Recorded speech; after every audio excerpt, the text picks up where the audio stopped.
और मुझे ऐसा कंटिन्यू मेरे हस्बैंड बहुत मारते थे। फिर एक दिन मैंने सोचा कि मैं छोड़ के चले। फिर मैं सोची छोड़ के जाऊँ तो भी कहाँ जाऊँ, ये दुनिया सही नहीं है। फिर रहने लगी, मार खाते गई, रहती गई, सहन करती गई। ऐसा करते करते मेरा फिर एक बेटा हुआ मुझे। 2 महीने बाद ही मैं अपने बच्चों को ऐसे दूध पिला रही थी तो मेरे हस्बैंड ने इतना बड़ा ईंट फेंक के मुझे मार रहे थे, तो ईंट मेरे बेटे के सर में लगा। और तभी मैं परमेश्वर को नहीं जानती और मैं बोली, हे भगवान, मेरा बच्चा तो छोटा है, मेरा बच्चा तो खत्म हो जाएगा। उसके सर पे बहुत खून निकलने लगा और मैं बहुत रोने लगी। तो फिर ऐसा हल्दी वगैरह लगा के सुई करी, तो कंटिन्यू ये मार कई सालों तक चलता रहा। मेरा नाम पूजा वाल्मीकि है। मैं सभी भाई बहनों को जय मसीह की। तो मेरे भाई बहनों कैसे हैं आप लोग? आशा है आप लोग बहुत अच्छे होंगे, मस्त होंगे, स्वस्थ होंगे। प्रभु आप सभी को बचा संभाल के रखे होंगे और खुशहाल रखे होंगे। तो मेरे भाई बहनों, आज मैं एक सिस्टर की ऐसी वीडियो देखी हूँ कि मुझे मेरे आंखों से आंसू अपने आप रुक ही नहीं रहे थे। इतना रोना आ रहा था मेरे भाई बहनों। वो सिस्टर की ऐसी गवाही है कि आप लोग भी सुनेंगे तो रो देंगे। और मेरे भाई बहनों, मेरा तो विश्वास उस वीडियो को देखकर और भी मजबूत हो गया और उम्मीद है कि आपका भी होगा। इस वीडियो को आप जाइए और देखिए, फिर कमेंट में बताइएगा सिस्टर की दर्द भरी कहानी कितना सिस्टर ने झेला है। जाइए देखिए। मैं हिंदू फैमिली से हूँ। मैं हुई 10 साल की हुई। 10 साल की उम्र में मैंने मेरी माँ को खो दिया। मेरी मम्मी गुजरने के बाद फिर पापा भी हमको छोड़ के चले गए, तो फिर हम 3 दिन अलग अलग हो गए। मैं मुंबई में आई रहने के लिए। फिर मैं ना हर भगवान को पुकारती थी, तो ऐसा हिंदी मूवी देखती तो उसमें गॉड का दिखाई देता था। जब घंटी क्रॉस दिखता था ना, मैं सोचती थी ये भी गॉड है, ये ऐसा भी भगवान होता है क्या? अरे वो तो अंग्रेज लोगों का भगवान है, मैं ऐसा सोचती थी। तो मैंने हस्बैंड से शादी किया। शादी करने पर वो मतलब हम लोग चले गए थे, मेरे हस्बैंड लेके चले गए ना। चालू इतना मारते थे मेरे हस्बैंड, तो मैं बोली, भगवान हे भोले तू, मैं हमेशा शंकर भगवान का मंगलवार का, ये शुक्रवार का, ये सब उपवास करती थी और उन भगवानों को पुकारती थी कि हे भगवान, हे माता, तू है तो क्यों मेरे साथ ऐसा हो रहा है? मैं तो जन्म से ही दुखी हूँ। मैं हमेशा ऐसा रोती थी और मुझे ऐसा कंटिन्यू मेरे हस्बैंड बहुत मारते थे ना था, क्योंकि बारिश के समय भी हमको बाहर सुलाया जाता था। वो सब मेरे ससुराल वाले सब अंदर सोते थे, मुझे और मेरे बेटे को बाहर सुलाते थे बारिश में। मच्छर हमारे मुंह पे, जैसे हमारे घामोलियाँ होती है ना बदन में गर्मी के मौसम, ऐसा मच्छर हमें काटते थे, मुझे और मेरे बेटे को। क्योंकि वचन में लिखा है कि सब तेरा साथ छोड़ देंगे, तेरे माँ बाप भाई बहन सब, मगर परमेश्वर कहता है कि मैं ना तुझे छोड़ूंगा ना तुझे त्यागूंगा। सही बात है, मैंने परमेश्वर को नहीं जाना था, मगर प्रभु मेरे माँ के गर्भ से मुझे चुना था। प्रभु ने मेरा साथ नहीं छोड़ा। उस समय मैं परमेश्वर को नहीं जानती थी। बदलापुर स्टेशन पे 11:30 बजे रात को बैठी थी, रो रही थी, मेरा बेटा बहुत रो रहा था। तो उतने में एक सिस्टर ट्रेन में से उतरने के बाद वो मेरे पास आई और मैं रो रही थी कि मैं कहाँ जाऊँ, बारिश का मौसम है। तो वो सिस्टर आई, बोला क्या हुआ, आप क्यों रो रहे हो? तो मैं उनको बता नहीं, क्योंकि मुझे डर लग रहा था उस टाइम कि अनजान लोगों को कैसे बता सकती हूँ मैं। तो बोला नहीं बेटा, आप चिंता मत करो, मैं तुम्हारी माँ जैसा मानो, मुझे परमेश्वर ने भेजा है तुम्हारे पास। मैं बोली परमेश्वर कौन होता है? पहला सुसमाचार मेरे पास पहुँचा। तो उन्होंने मेरे सर पे हाथ रखे और मेरे लिए प्रार्थना की कि बेटा तू जो चाहती है वो तेरे लिए हो जाएगा, परमेश्वर तुझसे प्यार करता है और तेरे लिए वो होगा, तू विश्वास कर। और जैसा उन्होंने मेरे सर पे हाथ रख के प्रेयर किया, तो मुझे ऐसा लगा कि मैं स्वर्ग में आ गई। पहला प्रार्थना में मुझे ऐसा लगा कि मैं स्वर्ग में, आसमान में बैठी हूँ। परमेश्वर का एक भूख और प्यास होता है, वो भूख और प्यास मेरे जीवन में आया था कि अब मेरी जिंदगी मेरा परमेश्वर संवारेगा। मेरा एक ही है, क्योंकि मेरे सब रिश्ते नातेदारों ने, सब ने मेरा साथ छोड़ दिया था। रोशनी रोशनी तो बनके आया, रोशनी।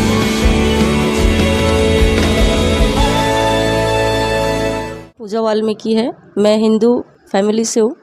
मेरे पापा राजस्थान के हैं, मेरी मम्मी बंगाली है। तो मेरी शुरुआत की मैं मसीह के पहले से जो मेरा जीवन है, मैं उनके बारे में आपको बताती हूँ कि जब मैं छोटी थी तो मेरा 6 महीने था, तभी मेरा पैर का एक्सीडेंट हुआ। बल्कि मैं सही हुई थी, 6 महीने बाद मुझे एक्सीडेंट हुआ। मेरा एक्सीडेंट होने के बाद फिर डॉक्टरों ने इलाज, मतलब उन्होंने जांच वगैरह अच्छे से नहीं किया था, तो गलत इंजेक्शन लगा दिए थे मेरे पैरों में 12। वो इंजेक्शन लगने के बाद मेरा हड्डी जो पूरा गल चुका था। गलने के बाद उन्होंने मतलब 1 महीना तक कंटिन्यू मुझे बेंटिस करके ऑक्सीजन पे रखा जाता था। ऐसा करते करते कई महीने बीत गया। बीतने के बाद फिर मेरे मम्मी, पूरे फैमिली में मैं ही एक पहली लड़की थी। तो मम्मी क्या किए, लेके गए दिल्ली, वहाँ से बंगाल से सीधा दिल्ली लेके गए। वहाँ लेके जाने के बाद चेकअप हुआ कि यहाँ तो बीच का हड्डी नहीं है, वो गल चुका है। तो बोला अभी उसका कोई इलाज नहीं हो सकता, आप जब 19 साल की हो जाएगी उसके बाद आप इलाज कर सकते हो। तो उसके बाद उन्होंने लेके आए। फिर मैं धीरे धीरे ऐसा तकलीफ में रहने लगी, चल नहीं पाती थी, फिर नहीं पाती थी। जैसे मैं 6-7 साल की हुई तो ऐसे हाथ के सहारे में चलती थी, थोड़ा थोड़ा, ज़्यादा देर तक नहीं चल पाती थी मैं। तो ऐसा करते करते मैं हुई 10 साल की हुई। 10 साल की उम्र में मैंने मेरी माँ को खो दिया। मेरी मम्मी, हम 3 बहनें, मैं सब में बड़ी हूँ, मेरे से और 2 बहन हैं छोटी। मेरी मम्मी गुजरने के बाद फिर पापा भी हमको छोड़ के चले गए। तो फिर हम 3 बहन अलग अलग हो गए। मैं मुंबई में आई रहने के लिए और मेरी बीच वाली बहन जो है वो बंगाल में, सबसे छोटी राजस्थान में है। ऐसा हम अलग अलग हो गए। फिर उसके बाद फिर हमने क्या किया कि सोचा कि नहीं, अभी जो ज़िंदगी हमारी, पापा तो छोड़ के चले गए, अब कैसे जाएगी। ऐसे मैं हर दिन भगवान को बोलती थी कि भगवान अब तो हमारे दुख की बात, मेरे मन की बात मैं किसको बोलूँ, भगवान किसको बोलूँ मैं, कि ऐसा रात दिन रोती थी मम्मी के लिए। क्योंकि उस टाइम मेरा पैर ऐसा था तो सब मुझे बोलते थे ये हमारे सर पे बोझ है, बोझ है, बोझ है। कोई मतलब संभल तो उतना है। प्रभु का धन्यवाद है कि मेरे मामा मामी, मेरी मौसी लोग ने मुझे, मेरी बीच वाली बहन को पाला पोसा बड़ा किया, वो लोग ने पढ़ाए। फिर जितना हम लोग पढ़ना चाहते थे उतना पढ़ नहीं पाए क्योंकि आर्थिक तंगी थी घर पे, इसके लिए। और ऐसे बहुत से ऐसे ताने वगैरह होने लगा घर में। तो फिर मैंने बोली कैसी ज़िंदगी हमारी, क्या करना, कहाँ जाऊँ मैं, क्या करूँ, ज़िंदगी ख़त्म कर दूँ, ऐसे सोचती थी। फिर एक डर भी होता था कि कैसे ख़त्म करूँ, वो हिम्मत तो चाहिए हमें ख़त्म करने के लिए, ऐसा भी लगता था। फिर मैं ना हर भगवान को पुकारती थी। तो ऐसा हिंदी मूवी देखती तो उसमें गॉड का दिखाई देता था। जब घंटी क्रॉस दिखता था ना, मैं सोचती थी ये भी गॉड है, ये ऐसा भी भगवान होता है क्या, अरे वो तो अंग्रेज लोगों का भगवान है, मैं ऐसा सोचती थी। फिर मैंने इतना ध्यान नहीं दिया, पर ऐसा उस एक लगाव होता था कि मैं भी वो क्रॉस पहनूं, मैं भी उस गॉड को, ऐसे एक लगा। तो फिर मैंने दिमाग से निकल गया मेरा। फिर ज़िंदगी मेरी ऐसा धीरे धीरे धीरे बहुत तकलीफ में जाने लगा। जाते जाते जाते फिर अचानक मेरे सब मुझे धुतकारते थे कि तू लंगड़ी है, तेरी ज़िंदगी कैसे जाएगी, तेरे से कौन शादी करेगा, तुझे हमेशा हमको ही ज़िंदगी भर पालना है। ऐसा बहुत से ताने होने लगे थे। फिर मैं बर्दाश्त के बाहर हो चुका था। फिर मैं बोली नहीं, अभी जो भी है, जैसा भी हो, मेरे लिए रिश्ता देख रहे चलेगा, मैं कर लूँगी। तो रिश्ता तो देखा उन्होंने, मेरे फैमिली वालों ने रिश्ता देखा, ड्राइवर था। पर वो ड्राइवर के साथ शादी तो हुआ था, पर वो एक शादी नहीं माना जाता। जिस दिन शादी हुआ था उसी दिन रात को वो ड्राइवर, उसको मालिक का कॉल आया था। मेरी इच्छा नहीं थी उससे शादी करने की, पर ऐसा ऐसा बात मुझे मालूम पड़ा उसके बारे में, तो मेरी इच्छा नहीं, मेरी फैमिली का भी इच्छा नहीं था। फिर मुझे समझ में आया कि अगर मैं नहीं करूँगी तो घर में इतनी टॉर्चर होने लगी थी, सब मतलब ताने मारने लगे थे मुझे। फिर मैं बोली जाने दो, अगर होता है नसीब में शायद यही है तो यही हो जाएगा। तो किया। उसके बाद तो उसी दिन वो चला गया, भाग गया वो। तो वो चला गया। उसके बाद मेरे बड़े मामा लेके आगे, बोला नहीं जाने दो, मेरी बेटी, मेरी लड़की, बहन की लड़की है, अगर वो ज़िंदगी भर ऐसा रहेंगे तो ऐसे ही संभालेंगे हम लोग। तो होने लगा। फिर उसमें मेरी बड़ी मामी और भी है, बहुत से गांव वाले हैं, ताने मारने लगे कि ये ऐसा करी वैसा करी, अब कैसे इसका ज़िंदगी जाएगा। ऐसा मैं सुन सुन के फिर अंदर ही अंदर बहुत टूटने लगी थी मैं। फिर मेरी मौसी बोली बेटा एक काम कर, तू आ जा यहाँ पे मुंबई में। तो मैं बोला तेरा पैर का इलाज करना है मुझे, आ जा तू जय हॉस्पिटल में। मैं बोला ठीक है। फिर मैं आई तो वहाँ लेके गए तो डॉक्टर ने बोला कि अभी तुम्हारा इलाज नहीं हो सकता है, तुम्हारे शरीर में खून कम है, तुमको 3 महीना रेस्ट करना पड़ेगा। तो मैं बोला ठीक है कोई बात नहीं। तो ऐसा ही हमें मौसी बोले अभी गाँव मत जा, यहीं पे रह तू। तो फिर मैं यहाँ पे रहने लगी। रहते रहते मेरी मौसी गाँव चली गई। तो यहाँ पे रहते होते अचानक मैंने जो शादी हुआ, मेरे हस्बैंड से मेरी मुलाकात हुई। तो वो भी दिल्ली के हैं, वो मेरे हस्बैंड तो दिल्ली के हैं। तो उन्होंने मुझे देखा और उन्होंने देखा और बोला मुझे तुझसे शादी करना है। मैं बोली ऐसे कैसे कोई इंसान ऐसे अचानक बोल सकता आके, आजकल का दुनिया कैसा है क्या है, मेरी आगे भी 2 बहन है, मैं अपनी ज़िंदगी थोड़ी ऐसा कर सकती हूँ। तो बोले नहीं मैं तुम पर विश्वास नहीं करती हूँ, मैंने ऐसा बोला। तो बोला नहीं मैं शादी करूँगा तो तुझसे ही करूँगा। उन्होंने बोला ठीक है। फिर मेरी सास आई मुझे देखने के लिए, तो बोला बेटा जब मेरा बेटा जब आपको पसंद करता है, मेरे बेटे की पसंद नहीं मेरी पसंद है। तो फिर मैंने सोचा कि ऐसा आजकल की ये दुनिया में ऐसी सास कहाँ मिलेगी जो अपने बेटे को ऐसा एक अपाहिज लड़की को शादी कराना चाहते। तो मुझे लगा ये फैमिली बहुत अच्छा है और परमेश्वर का अच्छा है फैमिली। तो मैंने मेरी सास को देख के मैंने हस्बैंड से शादी किया। शादी करने पर वो मतलब हम लोग चले गए थे, मेरे हस्बैंड लेके चले गए। तो मेरे परिवार वालों को लगा कि मैं मर गई, मैं लापता हो गई। 4-5 साल तक उनको कोई मेरे बारे में कुछ मालूम नहीं था। सबको लगा कि ये ख़त्म हो चुकी है, नहीं है दुनिया में। तो जैसे मेरा लव मैरिज तो हुआ हमारा, पर 3 महीने बाद ऐसे धीरे धीरे तकलीफ मारना पीटना चालू। इतना मारते थे मेरे हस्बैंड। फिर मैं सोचती थी यार इतना तो मार मैंने, मेरे माँ नहीं था तो भी मैंने अपने मामा के घर पे भी, मामा मामी के घर पे भी इतना मैंने मार नहीं खाया। तो मैं ये क्या करी, मैंने अपने पैरों पे कुल्हाड़ी मारी, मैंने ऐसा सोचा। तो मैं बोली भगवान हे भोले तू, मैं हमेशा शंकर भगवान का मंगलवार का, ये शुक्रवार का, ये सब उपवास करती थी और उन भगवानों को पुकारती थी कि हे भगवान, हे माता तू है तो क्यों मेरे साथ ऐसा हो रहा है, मैं तो जन्म से ही दुखी हूँ। मैं हमेशा ऐसा रोती थी और मुझे ऐसा कंटिन्यू मेरे हस्बैंड बहुत मारते थे।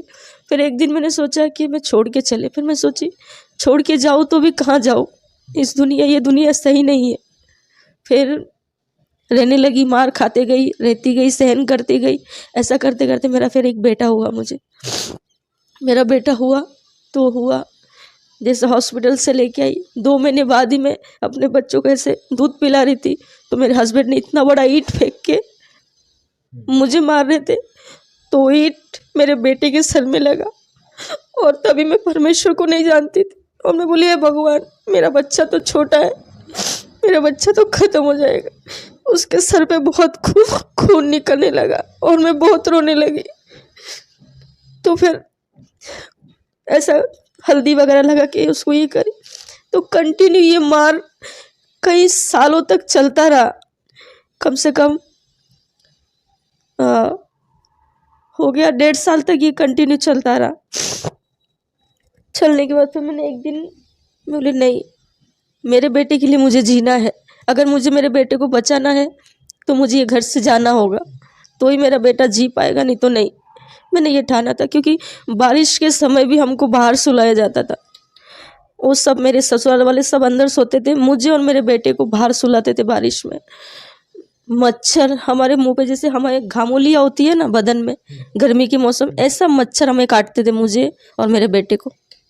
इतना वो मच्छर काटने से मेरे बेटे को बीमारी लग गई थी, दम की बीमारी। तो फिर वो ऐसा करते करते बोले नहीं, अब तो मैं इस घर से निकलूँगी। तो मैं 1.5 साल की, मेरा लड़का 1.5 साल का था तब मैंने घर छोड़ दी थी खुद से ही। बोले नहीं, मुझे मेरे बेटे को जिंदा रखना है तो मैं कहीं पे भी काम करूँगी, कहीं पे भी कुछ करूँगी, मैं अपने बच्चे को, मेरे बेटे के लिए मैं करूँगी। ये बोल के मैं निकल गई। निकलने के बाद फिर मैं मेरे घर पे आई, मैं मेरे मौसी मेरे मामा उनके पास आई तो उनको बताई ऐसा ऐसा बात है। तो मेरे फैमिली वाले ने बोला तूने अपने हाथों से किया ना तो तू भुगत, कि परमेश्वर के वचन में लिखा है कि सब तेरा साथ छोड़ देंगे, तेरे माँ बाप भाई बहन सब, मगर परमेश्वर कहता है कि मैं ना तुझे छोड़ूंगा ना तुझे त्यागूंगा। सही बात है, मैंने परमेश्वर को नहीं जाना था मगर प्रभु मेरे माँ के गर्भ से मुझे छूना था। प्रभु ने मेरा साथ नहीं छोड़ा। उस समय मैं परमेश्वर को नहीं जानती थी। मेरे परिवार वालों ने छोड़ दिया हाथ में कि नहीं तू जा, तेरे लिए हमारे घर में कोई जगह नहीं है। फिर मैंने अब क्या करूँ, फिर आ गई। आने के बाद मैं स्टेशन पे बैठी, बदलापुर स्टेशन पे 11:30 बजे रात को बैठी थी, रो रही थी, मेरा बेटा बहुत रो रहा था। तो उतने में एक सिस्टर ट्रेन में से उतरी। उतरने के बाद वो मेरे पास आई और मैं रो रही थी कि मैं कहाँ जाऊँ, बारिश का मौसम है। तो सिस्टर आई, बोला क्या हुआ, आप क्यों रो रहे हो। तो मैं उनको बता नहीं, क्योंकि मुझे डर लग रहा था उस टाइम कि अनजान लोगों को कैसे बता सकती हूँ मैं। तो बोला नहीं बेटा आप चिंता मत करो, मैं तुम्हारी माँ जैसा मानो, मुझे परमेश्वर ने भेजा है तुम्हारे पास। मैं बोली परमेश्वर कौन होता है। पहला सुसमाचार मेरे पास पहुँचा।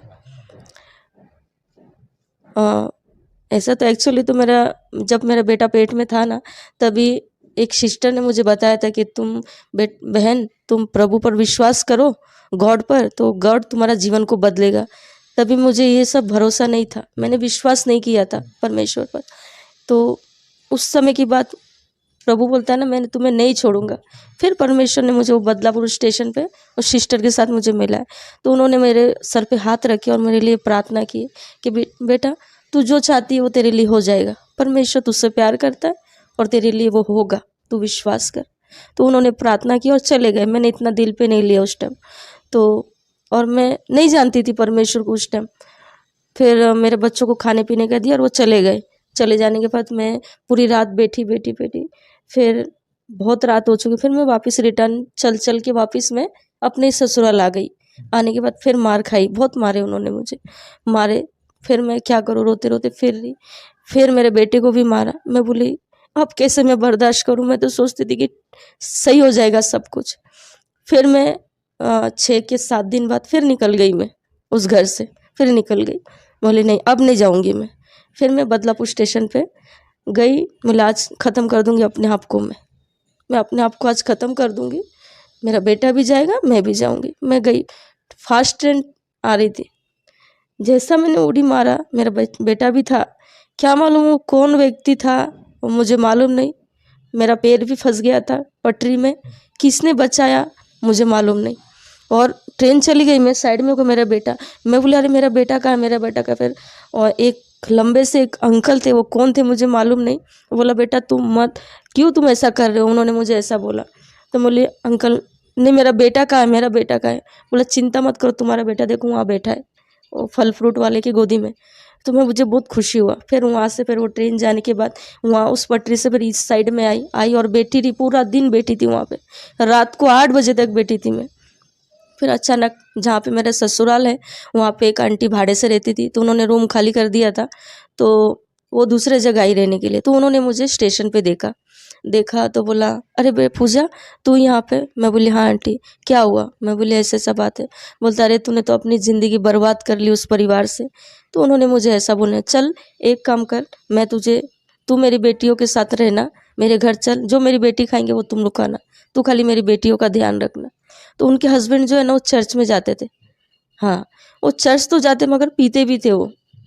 तो बोला एक दिन वो ऐसा अंकल ऐसा फ़ोटो के सामने ऐसा प्रेयर कर रहे थे। तो मैं बोली आंटी ये क्या कर रहे हैं। तो बोलता अरे वो चर्च जाता है ना इसके लिए वो ऐसा प्रार्थना कर रहा है, वो पूजा कर रहा है। तो मुझे इतना ये नहीं हुआ। तो बोले चलो कोई बात। फिर वहाँ पे मैं रहने लगी। रहते रहते फिर जब उनकी बड़ी बेटी, आंटी की बड़ी लड़की, तो उनके लिए एक रिश्ता आया था पूना से।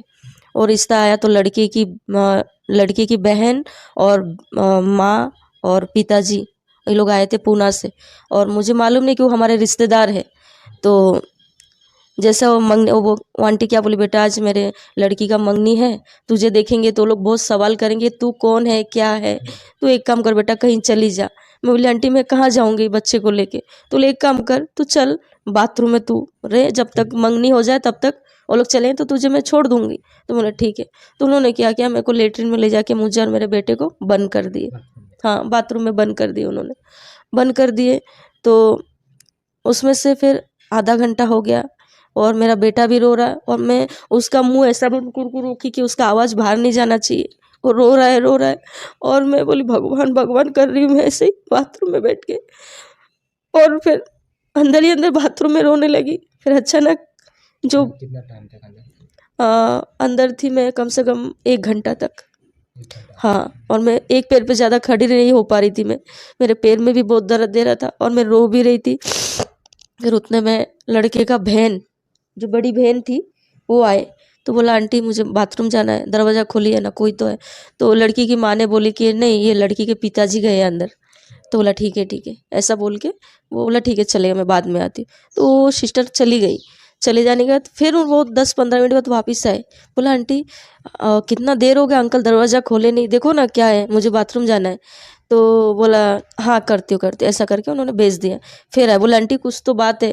अरे देखो वो पीते हैं, कहीं गिर तो नहीं गए बाथरूम में पी के, 1 घंटे से ऊपर हो गए आप लोग दरवाज़ा नहीं खोल रहे हो। फिर वो लड़की, मैं सब सुन रही हूँ, मुझे आवाज़ आ रहा है बाथरूम के इधर से। तो लड़की की माँ बोलती कि नहीं इसके उसके पापा नहीं है, कोई और है। तो बोला कौन है, आप झूठ बोले, दरवाज़ा खोलो।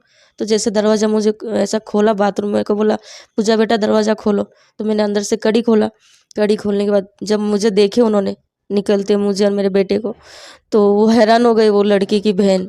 तो जो लड़के की बहन थी वो विश्वासी थी। तो बोलता बहन जब निकली, मैं जब निकली तो बहन बोल रही थी सिस्टर कि पवित्र आत्मा मुझे बार बार कुछ बोल रहे थे कि दरवाजा में कुछ तो है, कुछ तो है। तो प्रभु का धन्यवाद हो। अरे बाप रे तुम कहाँ से आई, वो सिस्टर मुझे ऐसा बोलने लगा। तो वो सिस्टर ने क्या किया, बोले बेटा आप परमेश्वर को जानते हो। मैं बोला नहीं। तो बोला ठीक है। तो उन्होंने मेरा हाथ पकड़े और मुझे टेरिस पे लेके गए।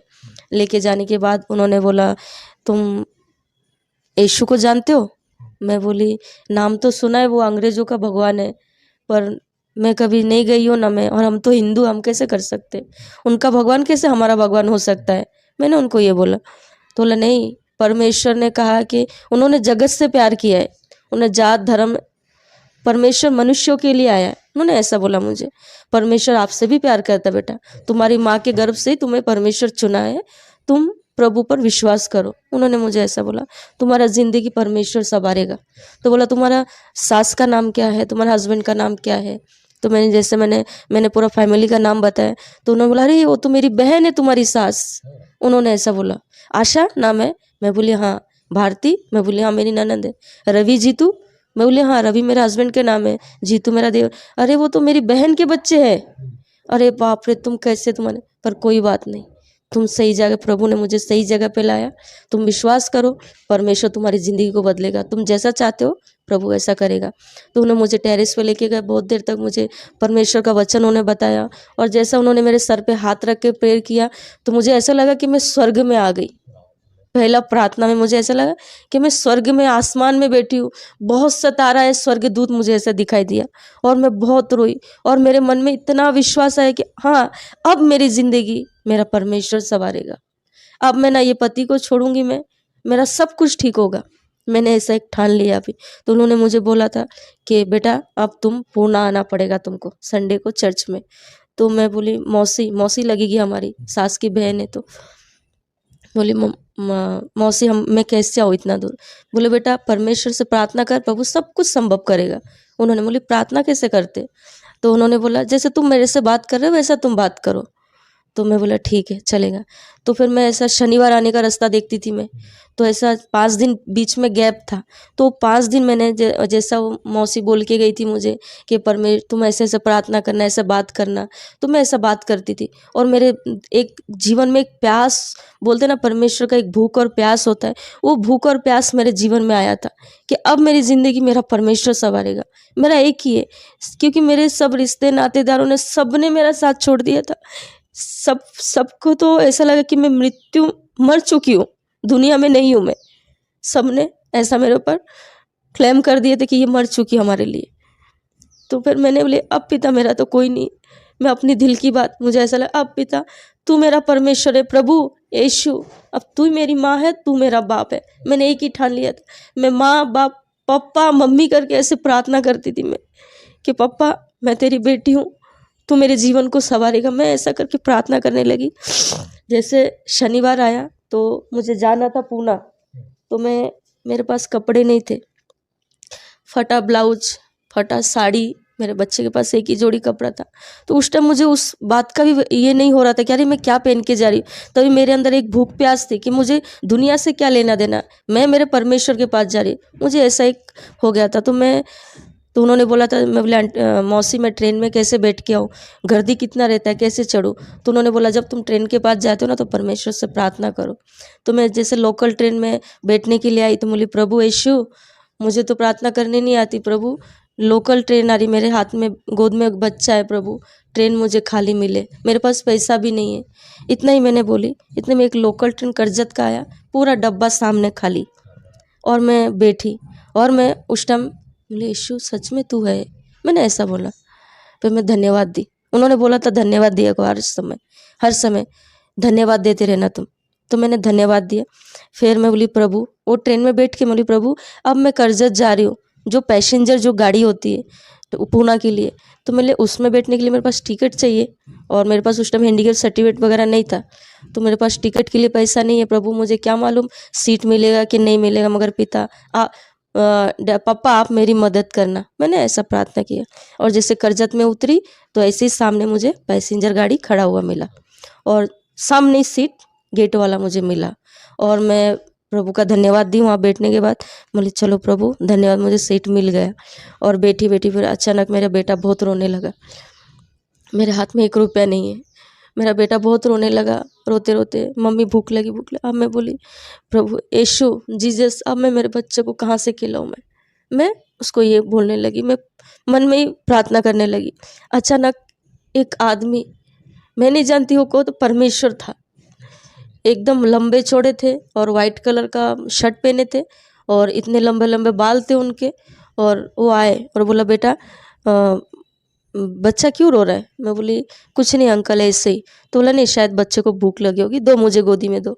तो मैं डर रही थी, अरे मैं अपने बच्चों को कैसे दे सकती दूसरे के हाथ में, कहीं लेके गए तो, मैं ये डर रही थी। बोले नहीं अंकल बेटा मैं तुम्हारा पापा जैसा हूँ, तुम्हारा बेटा रो रहा है ना, चुप नहीं हो रहा, दो मुझे। तो मैंने अंकल के गोदी में दिया। तो अंकल ने क्या किया, बिस्किट, केक, बिस्लरी पानी का बाटली, फिर बहुत सारे ऐसे खाने का इतना बड़ा थैली हाथ में मुझे दिए। बोले बेटा ये बच्चे को खिलाओ और चुप हो जाएगा, उसको भूख लगी है। इतना बोल के वो हाथ में मेरे बेटे को गोदी में दिया, हाथ में वो थैली देके और दे के ऐसा मैं अंकल को ऐसा देखने ले, उतने में वो चले गए कहाँ नहीं। फिर मैं गायब ही हो गए वो। फिर मैं खड़की स्टेशन पूना जाने तक वो अंकल को इधर वहाँ देखती रही, पर वो मुझे नहीं दिखे। वहाँ पे उतरने के बाद मैं सोची स्टेशन पे उतरे होंगे, तो स्टेशन पे भी देखी तो नहीं उतरे। तो बोले प्रभु यीशु कौन हो सकता है ऐसा। कोई बात नहीं मेरे पिता, धन्यवाद मेरे बच्चे को सुरक्षित, उसकी भूख प्यास को मिटाया प्रभु। तो मैं ये बोल के फिर वहाँ उतरी। तो फिर मुझे एक टेंशन था, मैंने पिता अब मुझे यहाँ से रिक्शा भाड़ा जाने के लिए मेरे पास रिक्शा भाड़ा नहीं है, अब मैं कैसे जाऊँ, मैं चल के जा नहीं सकती इतना दूर। अब मैं रिक्शा स्टैंड के पास जाके खड़ी थी और यीशु यीशु यीशु करके ऐसा बोलती जा रही थी मैं। अचानक सब रिक्शा गया, लास्ट में एक रिक्शा रुका था, वो रिक्शे में प्रेज लॉर्ड लिखा था और गॉड का था वो क्रॉस। वो रिक्शा आके रुकी तो बोला सिस्टर बहन आपको कहाँ जाना है। मैं बोली हाँ मुझे धापोड़ी जाना है। तो बोला बैठो बैठो। फिर मैं बोली भाई मेरे पास भाड़ा नहीं है, आप जहाँ पे मुझे छोड़ोगे ना वहाँ पे आपको 5 मिनट रुकना पड़ेगा, मैं आपको वहाँ से भाड़ा लेके दे सकती हूँ। तो बोला बैठो बैठो आप, उसका बाद में आप बैठो, पहले बच्चा आपका गोदी में, आप चलने की तकलीफ और आप बैठो बैठो। तो मैं वहाँ बैठी। तो बोले बहन, उन्होंने मुझे रिक्शा वाले ने मुझे बोला वो भाई ने कि आप जो रास्ते पे आपने जो रास्ता चुना है वो सही रास्ता है आपके लिए। और मैं बोली आपको कैसे मालूम भाई, आपको कैसे मालूम। मैंने बोला मुझे गॉड बताया, मैं गॉड का बेटा हूँ। उन्होंने मुझे ऐसा बोला जो रास्ते पे आप चल रहे हो उस पर अटूट विश्वास करो, वही आपकी ज़िंदगी को बदलेगा। उन्होंने मुझे ऐसा बोला। फिर मुझे और विश्वास, अरे मेरी मन की बात उन्होंने कैसे जाना। मैं रिक्शे में ये सोचने लगी। फिर उन्होंने मुझे वचन के ज़रिए मुझसे बातें की उन्होंने, और मैं जहाँ जाना था मुझे वहाँ छोड़े। और मैं बोली भाई आप यहाँ रुकिए, मैं पैसा लेके आती हूँ। मैं वहाँ पैसा लेने के आके देखी जब तक वो चले गए। तो बोले अरे वो चले गए, तो चले गए, मुलाकात कैसे, उनका नंबर है ना कुछ है, चले गए वो। तो प्रभु ने मुझे वहाँ तक पहुँचाया, मेरी हर एक ज़रूरत को प्रभु ने पूरा किया। वहाँ जाने के बाद अचानक जो घर में मैं गई थी, मतलब मेरे चर्च में तो नहीं गई, जो घर में गई थी वहाँ देवी देवताओं का बहुत पूजा वगैरह होता था। जैसे उनके घर में मैंने पैर रखा उतना मुझे इतना बुखार चढ़ा, मुझे और मेरे बेटे को इतना बुखार, 102 बुखार था। बोले ट्रेन से उतरे तब तो हम बुखार नहीं था, मैं अचानक मुझे बुखार आने लगा, इतना चक्कर आने लगा। तो जो मौसी थी ना, वो मौसी को इन्होंने कॉल किया, मेरी मौसी सास ने दूसरी, कि अरे पूजा आ गई है आ जाओ तुम लोग। तो वो मौसी सास मेरी जो प्रभु में विश्वासी थी वो आए, भाग भाग के आए। उन्होंने पानी और तेल उसमें प्रेयर किया, उन्होंने मुझे दिया कि बेटा जाओ आप विश्वास करके, ये ठंडी का मौसम था, इस पे ये ठंडा पानी में डाल के तुम नहा लो, देखो तुम्हारा बुखार चला जाएगा। और मैं बोली ऐसा हो सच में। फिर मैं भी गई, बोली हाँ चलो। मैंने भी, मेरा 1.5 साल का बच्चा था, ठंडा पानी से प्रभु का लहू डाली और हम दोनों माँ बेटे नहाए, और कहाँ हमारा बुखार चला गया। मैं खुद हैरान हो गई। मैं बोली पिता ऐसे कैसे। फिर मुझे और विश्वास मेरे अंदर और बढ़ने लगा। फिर मेरा फटा ब्लाउज, फटी साड़ी थी, सब कुछ था। तो प्रभु का धन्यवाद, जब हम परमेश्वर में थे, प्रभु हमें पूरी तरीके से नया बनाता है। तो मैं वहाँ पूना जाने के बाद फिर उन्होंने मुझे एक साड़ी से लेके सब कुछ मुझे नया, उन्होंने मुझे मेरे बेटे को सब कुछ खरीद के दिया और फिर सवेरे मुझे चर्च लेके गए। और वो चर्च कर्नाटक के थे शायद, वो तेलुगु ऐसा कुछ भाषा में थे, मैं समझने पर मैं गई। मुझे एक विश्वास था, मैं भाषा समझ में आया नहीं है पर मैं परमेश्वर के पास जा रही हूँ। मुझे ऐसा लगा कि नहीं, मैं पिता से मिलने जा रही हूँ। मुझे एक ऐसा मुझे लगा कि मैं गई, जैसे वो लोग ने मुझे, ब्रदर ने, वहाँ के पास्टर और सिस्टर ने प्रार्थना किए, तो मेरे सर पे हाथ रख के बोला कि बेटी, जो तुम चाहते हो वो परमेश्वर तुम्हारे लिए पूरा कर रहा है। और मैं इतना, मतलब इतना रोने लगी वहाँ पे, इतना रोने लगी कि मैं, ऐसा लगा कि मैंने अपनी आत्मा की, मतलब मन की बातें खोलकर मैंने अपने माँ बाप को बोला है। मैं इतना बोल के इतना रोने लगी। तो वहाँ से प्रार्थना करने के बाद फिर मैं पूना से आई। आने के बाद फिर मैं जो आंटी के घर में रहने लगी थी वहाँ पे आई। तो उन्होंने मुझे जैसा जैसा बोला वैसा वैसा मैं प्रार्थना करती गई।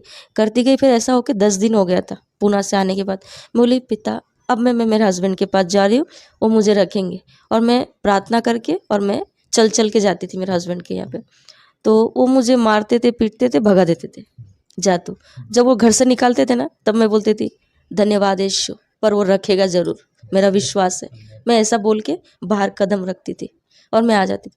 फिर वापस 10-15 दिन बाद वापस प्रार्थना करके वापस जाती थी मैं। मतलब ऐसा दूसरी बार की। फिर उन्होंने मारा मुझे, बहुत मारा पीटा, ये पूरे आँखें वगैरह सब काला काला कर दिए थे मार के, इतना मारे थे, पूरा जख्म कर दिए। तो मैं मार भी खा के निकाल दिए। बोले पिता धन्यवाद, मगर पिता मेरा विश्वास है वो रखेंगे, आप वो पूरा करोगे, मेरे पतली को आप बदलोगे। मैं ये बोल के निकल गई। फिर मैंने 15 दिन बाद कंटिन्यू 15 दिन प्रार्थना करी और मैं बोली पिता अब तीसरी बार, अब तो मुझे रखेंगे ज़रूर, मैं अब जा रही हूँ मेरे पिता में। प्रभु यीशु, मैं अकेली नहीं, यीशु आप मेरे साथ जा रहे हो। फिर मैं चल चल के गई। उन्हें मारा, उन्होंने मुझे और मारा। फिर बाद में बोला रुक, अभी जाने की ज़रूरत नहीं, रुक, इधर ही रुक। फिर मैं बोली प्रभु धन्यवाद, इतना तो बोले, आगे भी वो बोलेंगे। फिर मेरा और विश्वास होने लगा। फिर मैं वो घर में रहने लगी। फिर मेरे बच्चे को भी लेके आई। फिर वहाँ पे मैं बाथरूम में ऐसा बैठ के प्रार्थना करती थी, किसी को मालूम नहीं पड़े ऐसा। मैं प्रार्थना करती थी, करते तो मेरी सास का, और जो रूम में वो लोग भाड़े से रहते थे ना, वो रूम का भाड़ा बहुत हो गया था, दे नहीं पाए वो लोग। तो रूम का मालिक ने क्या किया, वो लोग कहीं बाहर गए थे, मेरा देवर, मेरा ननंद के घर पे गए थे और मेरा हस्बैंड भी। तो मैं और मेरा बेटा अकेले ही थे घर में। तो उन्होंने क्या किया, रूम का मालकिन ने, बदलापुर की बात है, रूम की मालकिन ने लॉक लगा दिया हमको, बाहर निकाल के बारिश के टाइम माँ बेटे को निकाल दिया और लॉक लगा दिए। बोलता जा पूरा भाड़ा लेके आने बोलो, तभी रूम का चाबी देगा, नहीं तो नहीं। मैं बोली आंटी हमारा, मेरे बच्चे का कपड़ा तो दो। बोला नहीं वो भी नहीं है, जाओ, ऐसा बोल के वो निकाल दिया। फिर उसमें मैं किसी के लिए विरोधी में, उस एक समय होता है। तो मेरी ननंद बोली कि देख रवि, अगर तू उसको लेके आता है तो मेरे घर में तुम लोग के लिए जगह नहीं है। मतलब मुझे, तुम लोग अकेले आते हो तो तुम्हारे लिए घर में जगह है, उसको नहीं आना चाहिए मेरे घर में। मेरे हस्बैंड भी, फिर मेरी सास, मेरे हस्बैंड मुझे नहीं लेके गए, वो लोग चले गए, मुझे छोड़ दिए। फिर मैं कहाँ जाऊँ, फिर मैं चलते बदलापुर स्टेशन पहुँच भी नहीं पाई मैं, क्योंकि बहुत बारिश था, थक चुकी थी मैं चल के, हाँ बारिश में, और निकाल दिए। फिर एक मेडिकल के सामने, मैं थक चुकी तो फिर मैं मेडिकल के सामने बैठ गई। तभी रात का 11:30 बज रहा था उस टाइम। तो मैं बैठ गई। वहाँ पे बैठने के बाद सब दुकान सब बंद हो रहा था। तो मैं बोली पिता तो उस टाइम प्रभु को जानी थी मैं। बोली प्रभु अब क्या करूँ मेरे पिता में, मुझे अपनी भी ज़िंदगी बचाना है, क्योंकि मेरे आजू बाजू बहुत पीने खाने वाले घूम रहे थे। मुझे एक डर सा लग रहा था उस टाइम कि मुझे लेके जाएंगे, मार देंगे, कुछ करेंगे, मेरे बच्चे को कुछ करेंगे। मैं बोली इससे अच्छा मैं खुद ही मर जाऊँ, मुझे ऐसा लगा। मैं बोली पिता अगर तू है परमेश्वर पिता, तो मुझे बचाएगा, मैंने ऐसा बोली। तो मैंने क्या कहा, मेरे पास 20 रुपया था उस टाइम। तो मेरे बेटे ने बोला मम्मी मुझे भूख लगी है। फिर मुझे ऐसा डर लगने लगा कि अरे मैं कहाँ जाऊँ, किधर जाऊँ। फिर यीशु को पुकारने लगी, बोली प्रभु यीशु मैं कहाँ जाऊँ, सब ने तो मेरा साथ छोड़ दिया। फिर मैं गई पुलिस स्टेशन इनके नाम पे कंप्लेंट करने के लिए, इन परिवारों के लिए। बोली ऐसे ऐसा। तो पुलिस वाले क्या बोला, वो तुम्हारा पति पत्नी का मामला तुम देखो, उन्होंने ऐसा करके भेज दिया। अब बोली किधर जाओ, अभी तो सब जगह रास्ता बंद दिखाई दे रहा है मुझे, और 12 बजने आया रात को, और कोई रहने के लिए जगह नहीं, ट्रेन बंद है, जो अंबरनाथ जाऊँ मैं बदलापुर से तो ट्रेन भी बंद है, कैसे जाऊँ, मेरे पास रिक्शा भाड़ा। फिर मेरे पास शैतान हमें भरमाता, देखिए, तो कुछ रास्ता नहीं दिखाई दे। फिर मेरे बेटे ने मुझे बोला मम्मी भूख लगी, उसको हाथ में ले लेके मैं चलती थी, उसको कहीं नहीं छोड़ती थी, मैं उससे बहुत प्यार करती हूँ और अभी भी करती हूँ मेरे बेटे से, क्योंकि मेरे बेटे ने जो दुख बड़ेपन में होना था उसने बचपन में पूरा दुख सह लिया, तो उसको हमेशा मैं अपने साथ ही रखती थी। तो बोला मम्मी भूख लगी, तो उस वक्त वड़ा पाव 5 रुपये का होता था, तो मैंने वड़ा पाव उसको 5 रुपये का दिलाया, 15 रुपये बचा था। मैं बोले अब इससे क्या करूँ, मैं बोली नहीं, ये इधर उधर गलत हाथों में जाने से अच्छा तो मैं ऐसी मौत मरूँ चलेगा, मेरा ऐसा ख्याल आया।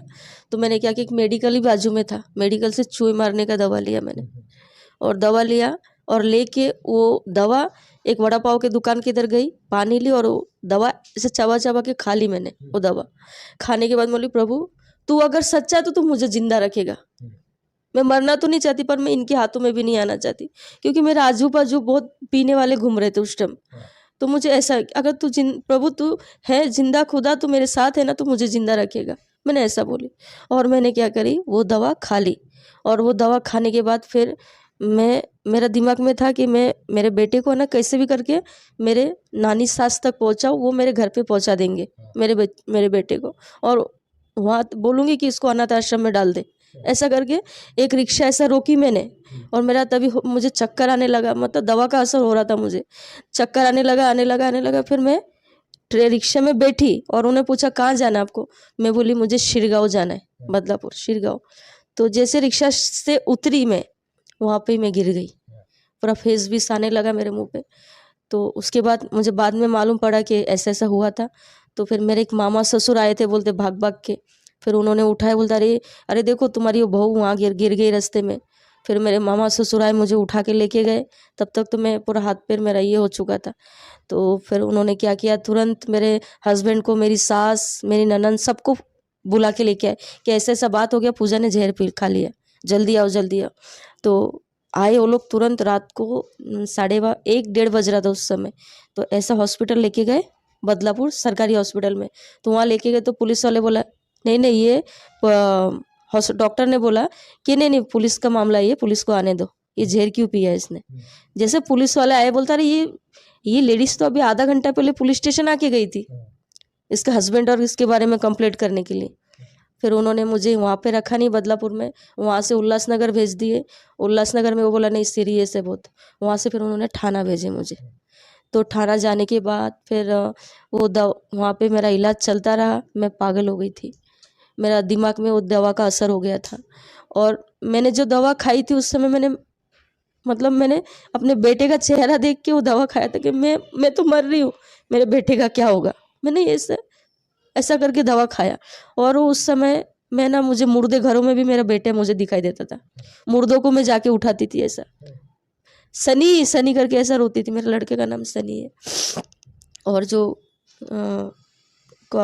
एड्स रोग वाले जो पेशेंट होते थे, एकदम ऐसे रोगियों के पास जाके मैं बैठी रहती थी उनके पास। फिर डॉक्टर लोग मुझे पकड़ नहीं पाते थे, तो ऐसा मुझे हाथ पैर बांध के बेड पे रखते थे वो लोग। तो कंटिन्यू मैं थाना हॉस्पिटल में 20 दिन थी। तो मेरा हस्बैंड मेरे साथ में ही था, तो क्योंकि पुलिस वाले ने बोला कि जब तक ये ठीक नहीं होती तुझे उसके साथ रहना होगा, तो वो मेरे साथ में ही थे।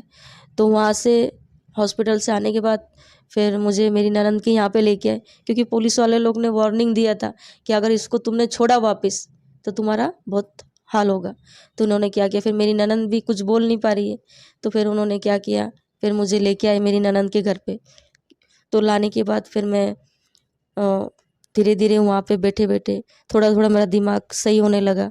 फिर मैं ऐसा धीरे धीरे प्रार्थना करती रही, यीशु यीशु बोलती रहती थी मैं।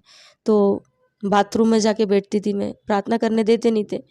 फिर मेरी सास मुझे बहुत गलत बोलती थी, तू क्या क्रिश्चियन है क्या, तू क्या यीशु की पैदाइश है क्या, ऐसा वैसा बहुत गलत बोलती थी। तो बोले तू बाथरूम में इतना देर क्या करती है 1-1 घंटा। मुझे उन पर शक आने लगा कि इतना देर तू क्या करती है।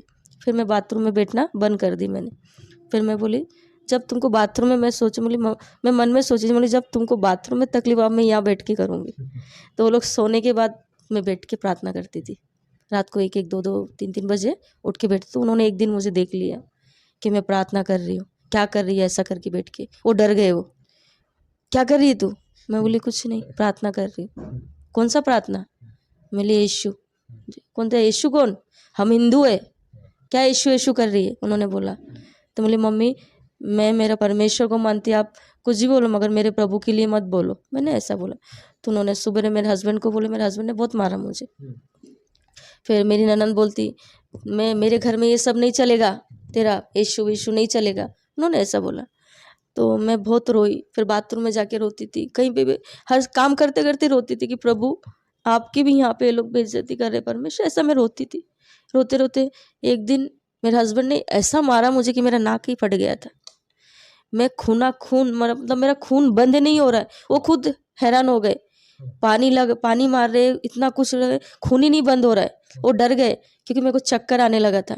फिर मैं खुद डर गई, मैं अपना खून देख के, पूरा खून हो गया था। फिर मेरे जिस चक्कर बोले प्रभु मुझे ताकत दे पिता, मेरा खून बंद हो जाए। ऐसा बोलते ही तुरंत मेरा खून बंद हो गया और मैं पिता का धन्यवाद दी।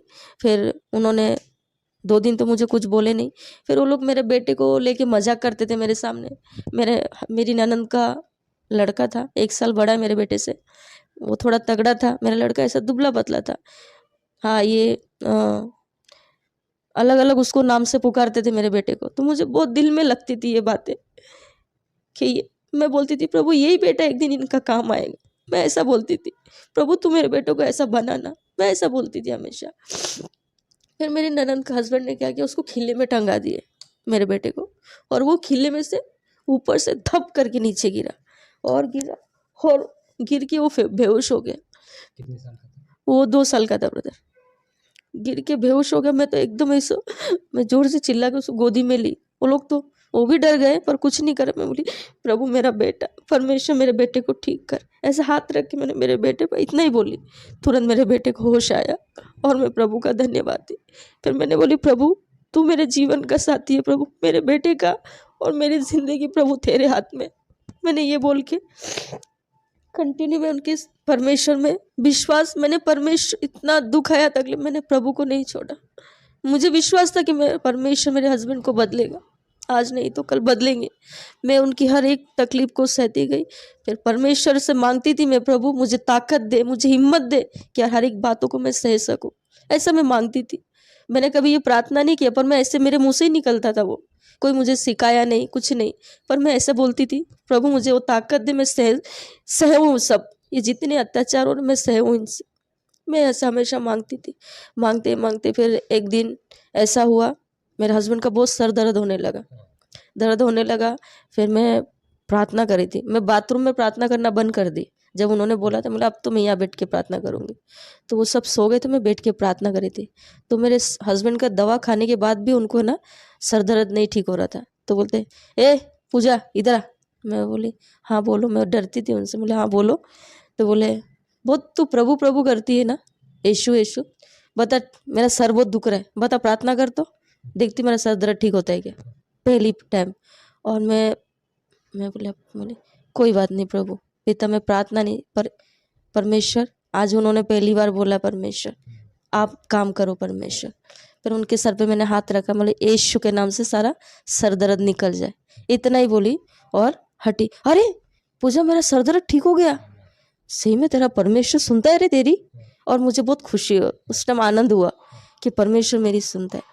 फिर मेरी सास को बोलने लगा, हाँ मेरी सास बोली हाँ तू बहुत औरत की तारीफ कर रहा है। तो बोला नहीं मम्मी मेरा सर दर्द कितना, अभी देख इसने प्रार्थना करी तो मेरा सर दर्द ठीक हो गया। उन्होंने ये पहली टाइम उनके जीवन का उन्होंने चमत्कार देखा। तो मैं बोली पिता धन्यवाद। फिर मुझे एक दिन बहुत मारे तो बोले तू चाहती क्या है, मुझे बोली मैं चाहती हूँ कि अलग जाना चाहती हूँ, हम अलग जाना चाहते। तो बोलते ये तो हो ही नहीं सकता है, मैं मेरे माँ बहन को, मेरे बहन के बेटे को छोड़ के, मेरे भाइयों परिवार को छोड़ के मैं जाऊँगा ही नहीं, तेरे को छोड़ दूंगा मगर उसको नहीं छोड़ूंगा। उन्होंने मुझे ऐसा बोला पर मैं बोली नहीं मेरे मन में, पर परमेश्वर करेगा, मुझे विश्वास था। वो मुझे बोल रहे पर मैं मन में बोल रही प्रभु तुमको करेगा। मेरा मन में ये चला, मैं मन में बोली मैंने ये बात, और कंटिन्यू ऐसा करते करते वहाँ से हम लोग ने मेरी ननद के यहाँ से रूम खाली किए, दूसरे जगह रूम लिए, वहाँ पे आए। 5-6 महीने बाद फिर धीरे धीरे मैं चर्च वगैरह में तो नहीं जाती थी, घर में ही बैठ के ही प्रार्थना करती थी, बाथरूम में कहीं पे भी। बाइबल पढ़ने के लिए मैं बहुत तरसती थी, तो मैं परमेश्वर से हर दिन ऐसा रोज कि ये पवित्र शास्त्र में क्या लिखा है, क्योंकि मैं बंगाली में पढ़ी हूँ, मुझे हिंदी नहीं आता था, तो मैं बहुत तड़पती थी कि इसमें क्या लिखा है, प्रभु को कैसे जानूँ मैं, मुझे पढ़ना है। और मैं ना, ये एक मेरे पास मराठी बाइबल था, नहीं हिंदी बाइबल था छोटा, वो बाइबल मुझे उन्होंने पूना से मिला था, तो बाइबल में ऐसा रखती थी और यीशु का फोटो था सामने, और ऐसा प्रार्थना करती थी, परमेश्वर पिता मुझे इस पवित्र शास्त्र में क्या लिखा है मुझे पढ़ना है, मुझे जानना है, मुझे हिंदी पढ़ना आ जाए प्रभु, मुझे लिखना नहीं आए चलेगा, मगर मुझे पढ़ना आना चाहिए। मैं ऐसा कंटिन्यू प्रार्थना करते करते एक दिन ऐसे सुबह के टाइम ऐसा बाइबल खोली और क ख करके ऐसे उत्पत्ति चालू करी, मुझे हिंदी पढ़ने आने लगा, और मैं इतना खुश हुई, और उत्पत्ति पहला अध्याय पूरा पढ़ी मैंने अटक अटक के, पर फिर धीरे धीरे मुझे हिंदी पढ़ने आने लगा, और मैं परमेश्वर का धन्यवाद है आज मैं बाइबल हिंदी में पढ़ती हूँ। बंगाली छूट गया मगर अभी मैं हिंदी से पढ़ती हूँ। तो ये होने के बाद फिर मैं अलग हुए, हम लोग मतलब मेरी नंद की यहाँ से हम लोग अलग होके, मेरी सास मेरा देवर, हम लोग अलग रूम लिए। लेने के बाद वहाँ पे भी बहुत तकलीफ होने लगी थी। फिर मेरी बड़ी बेटी, जब मेरा दूसरा महीना चल रहा था, तो मेरी ननद ने सोचा कि गिरा देंगे बच्चा, नहीं चाहिए, क्योंकि इसका एक और बच्चा आने से मेरे बेटे का प्यार कम हो जाएगा। उन्होंने ऐसा बोला, ए माँ नहीं चाहिए उसको बच्चा, ऐसा वो बोल रहे तो मैंने सुन ली, पर मैंने हाथ में पेट पे हाथ रखे और मैं बोली पिता मुझे बेटी चाहिए, मैं नहीं जानती मगर तू मुझे देगा, बेटा नहीं मुझे बेटी चाहिए, और ये तेरी ओर से हो परमेश्वर, ये इसको कुछ भी हानि ना हो पिता। वो लोग मुझे दवा देते थे, बच्चा गिराने का दवा खाने के लिए गोली, और मैं ये गोली लेती थी, 6 गोली लाए थे उन्होंने दिया था, ऐसे यीशु का नाम लेती थी, और वो मेरी ननद सामने खड़ी रहती थी, खा मेरे सामने खा, तो मैं बोलती थी, मैं मन में बोलती यीशु के नाम से, ऐसा करके खा लेती थी, और वो 6 गोली खाई मैंने, कुछ नहीं हुआ। परमेश्वर का अनुग्रह, आज मेरी बेटी, वही बेटी आज 15 साल की है, और प्रभु ने उसको सुरक्षित रखा। और फिर ऐसा करते करते धीरे धीरे फिर जब वो 5 महीने की हुई, तभी उसको दुष्ट आत्मा का हवा लगा था, तो इस सेकंड बार है। तो मेरे हस्बैंड मुझे बोलने लगे, पूजा तो उसका तो इतना दवा करा है तो भी ठीक नहीं हो रहा है, एक काम कर, तू तेरा प्रभु प्रभु बोलती है ना, तू चल ना तेरे प्रभु के पास लेके चलते, उसको ठीक करेगा। तो बोले ठीक है चलो। तो मैं जब मैं विश्वास में आई थी नए नए, जब मैं पूना से आई प्रार्थना करा के, तो मैंने जब वहाँ की गवाही सुनी थी, तो मैंने मेरी मामी को भी बताई थी, क्योंकि मेरी मामी का रीढ़ का हड्डी जा चुका था, डॉक्टर ने जवाब दे दिया था। तो मामी को बताई थी मैंने, बोली मामी आप ऐसा ऐसा विश्वास करो परमेश्वर में, प्रभु आपके जीवन को बदलेगा और प्रभु आपको चंगा करेगा। तो उन्होंने मुझे बोला, पागल है तू, जा यहाँ से निकल के, हम बंगाली धर्म के, हम नहीं छोड़ेंगे, जा तू यहाँ से। वो लोग ने गणपति रखा था उसी दिन, तो ऐसा उनको बोल के मेरे को इंसल्ट किए, और मैं आ गई, और गणपति में आग लग गया उनका। आग लगने के बाद मैंने उनके घर में कभी दोबारा पैर ही नहीं रखा। फिर मैंने 2 साल बाद मेरी मामी ने मुझे कांटेक्ट करी, तब तक प्रभु का धन्यवाद है कि मेरी मामी का भी उद्धार हो गया। फिर 2 साल बाद मैंने कांटेक्ट किया, बोले ऐसा ऐसा है, मैं चर्च में जाती हूँ, तूने मुझे बोली थी। फिर मैं बहुत खुश हुई कि पिता मैंने मेरे परिवार में एक को मैंने सुसमाचार दिया, तो मैं धन्यवाद दे, मैं बहुत आनंद मना रही थी मैं। तो मेरी मामी से बोली, मामी ऐसे ऐसा बात है, मेरी लड़की को बहुत तकलीफ हो रहा है। तो बोले एक काम कर के, तो बोले वहाँ पे आ, मैं वहाँ पे जाती हूँ, तू तो कहीं जाती नहीं ना चर्च में। मैं बोली नहीं। तो बोले तू वहाँ पे आ, तेरे पति को भी लेके आ। तो वो आएंगे क्या? मैं बोली हाँ आएंगे, आज खुद ही बोले उन्होंने। तो बोला ठीक है तू लेके आ, तो तेरी बेटी को बच्चे को भी लेके आ। तो मेरी बड़ी वाली लड़की, मेरा लड़का, हम हस्बैंड, हम चारों जन गए। जैसे ब्रदर आए, जैसे प्रार्थना करने लगे, मेरी बेटी चंगी हो गई, और मेरे हस्बैंड के ऊपर जो जादू टोना किए थे, इतना उल्टी वगैरह होने लगा, इतना उल्टी होने लगा, ऐसे हल्दी और कुंकू ये सब उल्टी के जरिए निकला उनका। तो निकला, फिर वो धीरे धीरे मेरे हस्बैंड बदलते गए, फिर प्रार्थना में बढ़ते गए। फिर बढ़ते फिर मैंने उनको बोली थी, बोली हम बपतिस्मा लेंगे। बोलते नहीं इतना जल्दी नहीं, पागल है क्या तू? मैं बोली नहीं लेंगे। तो बोला नहीं अभी मैं नहीं लूँगा, पर मैं बोली मेरे से पहले तुम्हारा बपतिस्मा होगा यीशु के नाम से, मैंने उनको ये बोली। तो बोल के मैंने छोड़ दिया ये बातें। बोलने के बाद फिर जैसे बपतिस्मा के लिए हम वो प्रार्थना में बढ़ते गए चर्च में, फिर मुझे बपतिस्मा लेना था, तो फिर हम लोग गए वहाँ पे, पर मेरे हस्बैंड बोला नहीं मैं नहीं लूँगा, वो पहले ऐसा बोले। फिर बाद में फिर बोली पिता, फिर मैं एक पीपल का एक झाड़ था उसके नीचे गई, वहाँ पे एंड टाइम पे उन्होंने मना कर दिया, तो मुझे बहुत तकलीफ हुआ। तो मैं वो झाड़ के नीचे गई और मैं प्रार्थना करी, बोली पिता परमेश्वर, मैं अकेले नहीं चाहती कि मैं अकेली स्वर्ग में आऊँ, मेरे साथ मेरा पति भी आए। मैंने ऐसा प्रार्थना किया। प्रार्थना करने के बाद, प्रार्थना करके उठ के मैं आई, पहला बपतिस्मा उनका ही हुआ मेरे से पहले। और मैं बहुत खुश हुई, मैं आनंद हुई। प्रभु का धन्यवाद हो कि सच में परमेश्वर हर कठोर से कठोर मन को बदलने वाला परमेश्वर है। तो मैं परमेश्वर का बहुत मतलब तहे दिल से शुक्र धन्यवाद देती हूँ परमेश्वर का मैं, कि सच में हमारे माँ बाप से भी बढ़कर प्रभु ने हमसे प्यार किया। और मैंने अपने जीवन का, मैंने मेरे माँ बाप भाई बहन सब कुछ मेरा पिता है, क्योंकि मैं अपने छोटी सी छोटी बात को मैं मेरे परमेश्वर को बोलती हूँ, क्योंकि मेरा कोई है नहीं, ना मेरे भाई है ना मेरा माँ है, बाप रह के भी हमारे बाप नहीं है, दूर है हमसे। तो इसलिए मैं परमेश्वर का मैं धन्यवाद देती हूँ। फिर एक बड़ा चमत्कार, मेरा लड़का जब 4 साल का हो गया, मेरे पति भी थोड़ा विश्वास में प्रार्थना करने लगे। फिर मेरे लड़के को जब दमे का प्रॉब्लम, उसको बहुत तकलीफ होने लगा, तो क्या करूँ, अभी क्या करूँ। हम लोग को अलग जाना था रूम, मेरी वहाँ पे मूर्ति पूजा वगैरह बहुत करते थे वो लोग, तो मुझे बहुत तकलीफ होता था। मुझे ऐसा मतलब मैं जिस दिन प्रार्थना में और वो लोग मूर्ति बिठाते ना, तो मुझे काली दिखती थी और हंसती थी ऐसा देख देख के, ऐसा जीभ बाहर निकाल के, और सीढ़ी पे ही दिखती थी मुझे। और मेरी ये बड़ी लड़की जब 2 साल की थी, वो ऊपर से गिर गई थी 2 माले में से, 2 माले पे से नीचे गिर गई। 12 महीने की थी, 2 साल की नहीं थी। छोटी वाली मेरे पेट में थी, 9 महीना पूरा चल रहा था मुझे, बड़ी वाली ऊपर से गिरी। और जैसे वो गिरी, ऐसे इतने बड़े बड़े सीढ़ी थे, ऊपर से ऐसा गिरी जैसे कि मैं सोची थी मेरी बेटी खत्म, मेरे जैसा मेरा पैर हो गया वैसा मेरी बेटी का भी हो गया। और मैं कैसे ऊपर से जो भाग के नीचे आई मैं नहीं जानती। जैसा मैं सीढ़ी उतरने लगी ना, तो वो काली मुझे दिखाई दी और हंस रही है, देख तेरी बेटी को मैंने कर दी खत्म। फिर मैं यीशु मेरी बेटी को बचा, मैंने ऐसा जोर से आवाज़ दी, और मैं भाग के दूसरे माले से नीचे तक मैं कैसे आई, मैं खुद नहीं जानती कि मैं कैसे आई। और मेरी बेटी बेहोश मुझे मिली, और मैं पूरा मतलब मेरा हस्बैंड का एकदम हाथ पैर कांपने लगा। हमारे पास पैसा भी नहीं उस टाइम, मेरे हस्बैंड का काम नहीं था, तो मैं क्या करूँ मतलब एकदम। फिर मैंने क्या किया, एक गिलास में पानी लिया और प्रार्थना की, बोली पिता ये बेटी मेरी नहीं, पिता ये तूने मुझे ये बेटी दी है, प्रभु ये भली चंगी यीशु के नाम से। जैसे मैंने प्रार्थना किया, पिता 2 मिनट में उसको होश आया। और मैंने उसको चेक किया कि उसको कहीं हड्डी विड्डी में चोट तो नहीं लगा, मेरी जैसी तो नहीं हुई। मैं पूरा चेक की तो नहीं। फिर मेरा दिल को तसल्ली नहीं हो रहा था, फिर मैंने क्या कि हॉस्पिटल भेजा, तो डॉक्टर बोला नहीं उसको कुछ नहीं हुआ है, सिर्फ वो जो गिरी है ना, तो हल्का सा वो डर बैठा है ना, वो डर की वजह से बुखार आया। तो मैं बोली पिता धन्यवाद। मैं बोली देख तूने मेरे बच्चे का, तूने मुझे बोली ना, तू मेरे बेटे का भी, क्योंकि मेरा परमेश्वर मेरे साथ है। मैं वो काली से हमेशा लड़ती थी, ऐसा बोलती थी, वो मेरा कभी पैर खींचती थी, कभी ये खींचती थी, ऐसा करती थी, मुझे हमेशा दिखती थी वो। ऐसा करते करते मैं और प्रार्थना में बढ़ती गई, मेरे पति भी बढ़ते गए। हम लोग फिर दरवाज़ा बंद करके अलग से क्योंकि एक ही घर में पूजा पाठ भी होता है, प्रार्थना वगैरह भी होता है, तो हमको डिस्टर्ब होता था। तो मैं परमेश्वर से एक सी मांगती, पिता जिस घर में तेरी इज्जत नहीं, उस घर में मैं नहीं रहना चाहती प्रभु। मुझे ऐसा एक हो गया था कि मुझे जाना है इस घर से। पिता मेरे पास पैसा नहीं है, मुझे रूम लेने के लिए पैसा नहीं है, मैं नहीं जानती, मगर मुझे जाना है। तो मैं परमेश्वर का धन्यवाद देती हूँ कि मैं प्रभु का नाम लेके मैं घर से निकल गई। मैं मेरे 3 बच्चों को लेके निकल गई। मैं निकलने के बाद कहाँ जाएंगे हमको मालूम नहीं था, पर इतना मालूम था कि प्रभु मुझे देगा रूम।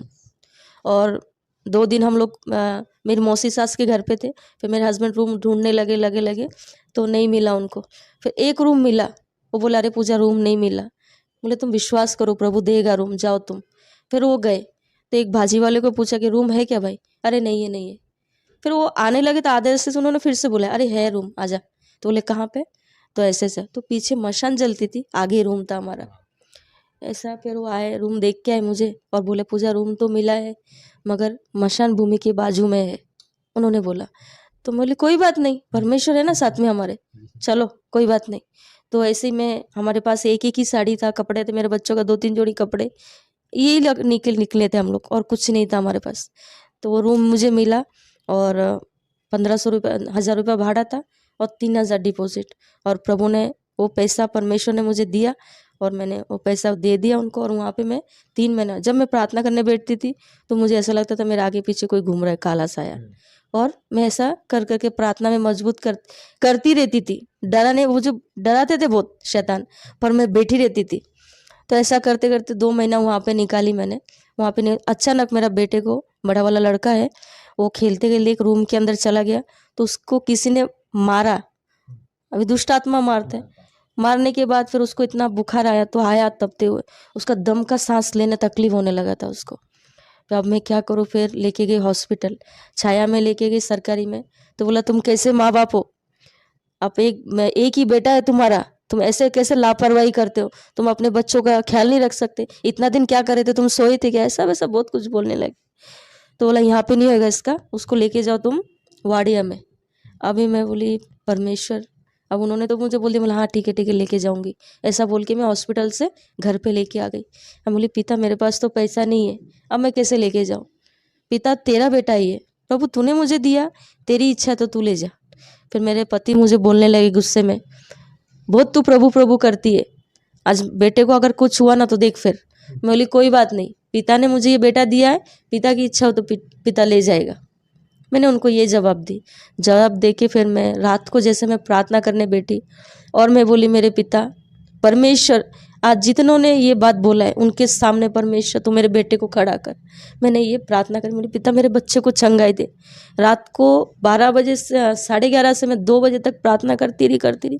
और ऐसा परमेश्वर का उपस्थित, मैं परमेश्वर का धन्यवाद देती हूँ कि परमेश्वर बोलता है, वचन में लिखा है कि जब तुम मुझे पुकारोगे तब मैं तुम्हारी सुनूंगा। और मैं उस टाइम प्रार्थना करी, जैसे कोई हमारे बाजू में से कोई जाता है ना, ऐसा करके मैंने मेरे बच्चे को सामने रखी थी और मेरे हस्बैंड उधर बैठे थे। ऐसा मेरे बाजू में से गए और मेरे बेटे को यहाँ पे हाथ, और उस समय से आज 19 साल का हो गया, मेरे बेटे का दम्मे की बीमारी प्रभु ने चंगाई दी। इसलिए मैं परमेश्वर का धन्यवाद देती हूँ। उसके बाद फिर मेरे जीवन में धीरे धीरे बहुत से लोग मुझसे नाता तोड़ दिए कि हाँ प्रभु में है। बोले कोई फर्क नहीं पड़ता, जब मेरे दुख के टाइम तुम नहीं आए तो अब क्या करोगे, दुख के टाइम मेरा परमेश्वर मेरे साथ है, उस परमेश्वर को मैं तुम्हारे लिए नहीं छोड़ सकती। मैंने डायरेक्ट ऐसा अपने फैमिली वाले को बोला। जब मैं तकलीफ में थी, मेरी सगी बहन ने मुझे बोला कि क्या तू दीदी ऐसा है वैसा है। बोली जब मैं तकलीफ में थी तू आई थी एक बार मुझे पूछने के लिए कि दीदी तू मर गई कि जिंदा है, तुम लोग को मैं छोड़ दूंगी पर मेरा परमेश्वर को, मेरे पिता का नहीं छोड़ूंगी मैं। मेरे बहुत से लोगों ने मेरे से नाता तोड़ दिए थे, मुझसे कोई वास्ता नहीं था उनका, पर फिर भी मैं परमेश्वर में बनी रही। और मैं परमेश्वर का धन्यवाद देती हूँ कि परमेश्वर ने मुझे अपने प्यार में बनाए रखा प्रभु ने। और धीरे धीरे जो रिश्तेदार दूर हुए थे वो मेरे पास आने लगे धीरे धीरे। हर जो रिश्ते मुझसे बोले थे तुम मर गई हमारे लिए, वही पहले आए मेरे पास। और मैं पिता का धन्यवाद देती हूँ कि पिता परमेश्वर, सच में प्रभु ने कहा कि तुम मेरे पीछे हो लो, ये सभी तुम्हारे साथ होंगे। तो मैं पिता का धन्यवाद देती हूँ। पिता ने मेरी हर एक ज़रूरतों को पूरा किया। और मैं ये मेरी बहुत इच्छा थी मेरे बहुत सालों से, जब मेरे जीवन में परमेश्वर ने ये अद्भुत चमत्कार किया है तो आपके भी जीवन में परमेश्वर करेगा। जब कठोर मन को परमेश्वर बदल सकता है तो बाकी को क्यों नहीं। ऐसे मैंने बहुत से लोग सुसमाचार दिया, तो जिनके लिए मैंने प्रार्थना किया प्रभु ने उनका जीवन को बदला है। और मैं पिता को धन्यवाद देती हूँ कि जब मेरे जीवन में इतनी बड़ी अद्भुत गवाही हुई तभी मैं बहुत परमेश्वर से बोलती थी कि पिता ये गवाही मुझे, मेरे दुनिया तक मेरी ये गवाही जाना चाहिए परमेश्वर पिता, कि लोग और भी लोग ऐसे बचे जो पति पत्नी झगड़ा कर रहे, अलग हो रहे या छोड़ के जा रहे, तो उनके लिए तो मैं पिता का धन्यवाद देती हूँ कि भाई को यहाँ पे भेजा है परमेश्वर ने। आज सालों पहले प्रार्थना परमेश्वर ने कभी खाली जाने नहीं दिया, वो पूरा किया। मैं परमेश्वर का धन्यवाद देती हूँ। और आप सभी भी विश्वास कीजिए परमेश्वर में कि प्रभु सबको बदलने वाला परमेश्वर है। परमेश्वर जात और धर्म बदलने नहीं आया, प्रभु मन को परिवर्तन करने आया, हमारे जीवन को बदलने आया। और मेरा पति दारू सिगरेट मारा पीटी इतना करते थे, आज वो परमेश्वर ने मेरे पति को इतना बदला कि लोग बोलता रहे तू रवि कैसे बदल गया। तो मैं एक ही बात बोलती कि मेरा परमेश्वर ने बदला। तो ये बात मैं सभी भाई बहनों को बोलती हूँ कि जहाँ जिसने भी मेरा ये गवाही सुना होगा, आप लोग भी सब विश्वास कीजिए परमेश्वर अद्भुत करता है कि ये गवाही मेरे जीवन में मैंने जो आपको बताया है, ये बहुत साल से मेरी इच्छा थी और कि ये मेरी गवाही लोगों तक पहुँचे। और मैं धन्यवाद देती हूँ कि भाई का और रोशनी प्रोडक्शन का कि आज मेरी गवाही इन तो पहुँचे। तो आप इनकी गवाही को आप देखिए और परमेश्वर पर विश्वास कीजिए। आमीन। तो मेरे भाई बहनों, वीडियो है ना सच में रोने वाला, बहुत ही इमोशनल, और सिस्टर ने सच में बहुत ज़्यादा झेला है, बहुत ज़्यादा। शायद इतना हम रहते तो शायद नहीं झेल पाते हैं, हमारा विश्वास कमज़ोर हो जाता। लेकिन सिस्टर, मैं आपको दिल से धन्यवाद करती हूँ और मैं प्रभु का धन्यवाद करती हूँ कि परमेश्वर ने हर जगह पे आपके साथ दिया, आपका उम्मीद बढ़ाया और आपने भी अपना सहन शक्ति और विश्वास टूटने नहीं दिया। प्रभु का धन्यवाद हो, प्रभु ने आपको बहुत आशीष दिया। और मैं उम्मीद करती हूँ कि ये वीडियो से बहुत लोगों को सीख मिला होगा और अच्छा भी लगा होगा। और मेरे भाई बहनों, इस वीडियो को आगे भी शेयर कीजिएगा कि बहुत सारे विश्वासी भाई बहन जिनका विश्वास कम है, थोड़ी थोड़ी दुख तकलीफ में घबरा जाते हैं, उनका विश्वास मजबूत होने पाए। यीशु के नाम में आप सभी को जय मसीह की।